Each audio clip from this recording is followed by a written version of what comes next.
वजीर एर्राबली दयाकरौन ने एसआरपी मुलाजमीन के साथ देवरापल्ला मंडल सेंटर में सीएम केसीआर की तस्वीर को खराज पेश किया है और उन्हें तनख्वाह का पैमाने देने के लिए जियो 11 के इजरा पर खुशी का इजहार किया है, जबकि तेलंगाना हुकूमत खवातीन को बेख्तियार बनाने के लिए काम कर रही है। इस मौके पर वजीर एर्राबली दयाकरौन ने कहा है कि तकरीबन 25 साल से किसी भी हुकूमत ने पे स्केल में इजाफा करने की कोशिश नहीं की, जिसका एसआरपी मुलाजमीन इंतजार कर रहे हैं। उन्होंने कहा है कि सिर्फ सीएम केसीआर मानसून के महाराजा ने ये मुहिम जोई की है और ये इंकशाफ हुआ है कि वज़रा केटीआर और हरीश राव ने तेलंगाना भर में 3794 एसआरपी मुलाजमीन को तहफ़्फ़ुज़ फराहम करने और सीएम केसीआर को नया पे स्किल देने में ताउन फराहम किया है।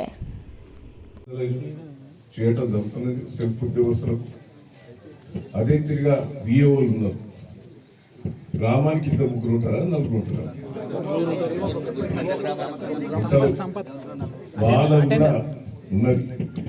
వాళ్ళు కూడా పాపం తక్కువ గౌరవేతంతో పనిచేస్తున్నారు.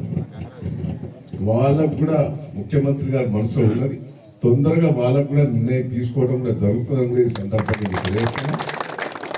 తప్పకుండా వాళ్ళ సేవలను మర్చిపో, ఎందుకంటే సాలి జీతాలతోటి ఎన్ని రోజులు గడిపారు. కేసీఆర్ నాయకత్వంలో ఇవన్నీ కూడా జరుగుతున్నాయని కూడా ఈ సందర్భంగా తెలియజేస్తూ రాష్ట్ర కమిటీ, జిల్లా కమిటీ నుంచి వచ్చిన అందరికి కూడా మీరు దేవుడికి వచ్చి నన్ను సత్కారం చేసినందుకు ప్రత్యేకంగా కృతజ్ఞతలు, ధన్యవాదాలు. PUC chairman Armoor MLA BRS Nizamabad के जिले सदर अश्विन नगरी जीवन रेड्डी ने इंकशाफ किया है कि चीफ मिनिस्टर और बीआरएस सरबराह केसीआर इस महीने की 26 तारीख को महाराष्ट्र के कंद्रलोहा में होने वाली तकरीब में शिरकत करेंगे और अवाम को शानदार तेलंगाना मॉडल के बारे में बताएंगे। जीवन रेड्डी ने रियासत तेलंगाना में चीफ मिनिस्टर केसीआर की तरफ से नाफिज करदा तरक्की और फलाही स्कीमों की वजाहत के लिए 16 वीडियो स्क्रीन गाड़ियों का आगाज किया। महाराष्ट्र के कंद्रलोहा हल्के के तहत 16 तालुका के 1600 गांव में महाराष्ट्र के लोगों को तेलंगाना स्कीमों की वजाहत करने के लिए इन मुहिमात का एहतमाम किया गया है। उन्होंने रियासत तेलंगाना के लिए लाखों एकड़ अराजी को सैराब किया है और ज़रूरी मसनूआत में तेलंगाना को सर फहरिस्त बनाया और आलमी शोहरत हासिल की। वाईएस शर्मिला ने मोमिनपेट मंडल के अमरावादी गर्द गांव में फसल के नुकसान का मुआयना किया। किसानों ने वाईएस शर्मिला को समझाया कि ज़ालाबारी की वजह से सब कुछ ज़ाय हो गया है। YS Sharmila YSR Telangana party के सदर ने कहा है कि विकाराबाद जिले में कम से कम 6000 एकड़ फसलों को नुकसान पहुंचा है। रैतु बंधु समिति के सदर doctor Pulla Raneshwar Reddy, MLAs Gandra Venkataramanna Reddy, Sundara Venkata Veeraiah, KP Vivekananda ने press meet BRS LP office में मुनक्किद की। डॉक्टर पुल्ला राजेश्वर रेड्डी ने कहा है कि रियासत में गुज़िश्ता 3 दिनों से बेवक्त बारिश हो रही। मुल्क में यासिंगी की सबसे बड़ी फसल तेलंगाना में उगाई जाती है। बेवक्त बारिशों की वजह से फसल का तबाह होना बदकिस्मती है। उन्होंने कहा है कि हमने वज़ीर आला के हुक्म के मुताबिक बारिशों से फसलों को पहुँचने वाले नुकसान का बराह रास्त जायजा लिया। रियासती सिविल सप्लाईज के वजीर गंगुला कमलाकर ने कहा है कि चीफ मिनिस्टर केसीआर के विजन से तेलंगाना मुल्क के लिए खुराक का जरिया बन गया है और रियासत की तश्कील के बाद से अब तक 1,21,00,000 किसानों को अनाज जमा करने और यासिंगी के जरिए फराहम किए गए। अनाज जमा करने के लिहाज से मुल्क में तेलंगाना नंबर 1 है। आज MCRHRD में तमाम अजला के एडिशनल कलेक्टर्स, FCI के अहदेदारों और corporation ED, civil supplies DC, SVOs और DM के साथ एक आला सतह जायजा इजलास मुनक्किद किया और इन ख्यालात का इजहार किया।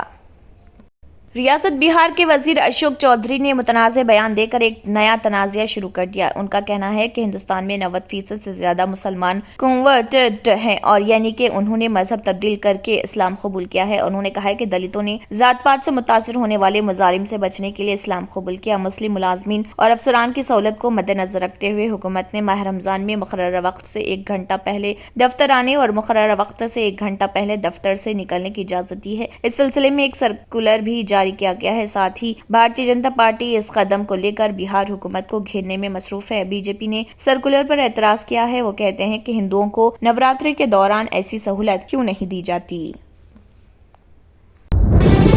तंत्र मंत्र यंत्र के सम्राट बाबा आजम खान बंगाली 100% లాభం గ్యారెంటీతో పాటు కొన్ని కారణాల వల్ల మా వారి కంపెనీ బంద్ అయింది. పిల్లల స్కూలు, ఇంటి ఖర్చులు ఏం చెయ్యాలో అర్థం కాలేదు. అప్పుడు మేమిద్దరం బాబా ఆజం ఖాన్ బెంగాలీని కలిసాం. తర్వాత కొన్ని రోజులకే మా వారి కంపెనీ తిరిగి ఓపెన్ అయింది. ఇక మా జీవితంలో అన్ని సంతోషాలే. నాకు చాలా కలలున్నాయి, కానీ జేబులో డబ్బులు లేవు.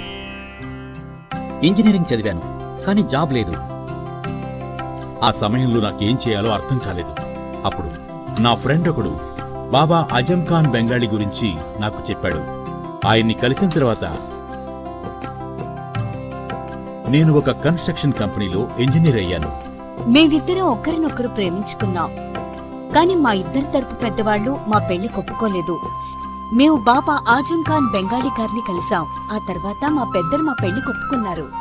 ఉద్యోగం, వ్యాపారం, ఇంటి పోరు, ఆర్థిక సమస్యలు, ప్రేమ వివాహం, చేతబడి చేయబడిన వారు, భార్యాభర్తల మధ్య గొడవలు, పెళ్లిలో ఆటంకాలు, సవతిపోరు, శత్రుబాధ, విదేశీయానం, సంతాన ప్రాప్తి, ముట్కార్ని వశీకరణం స్పెషలిస్ట్. నేను చేసిన పనిని ఎవరైనా సవాల్ చేస్తే వారికి నగదు బహుమతి.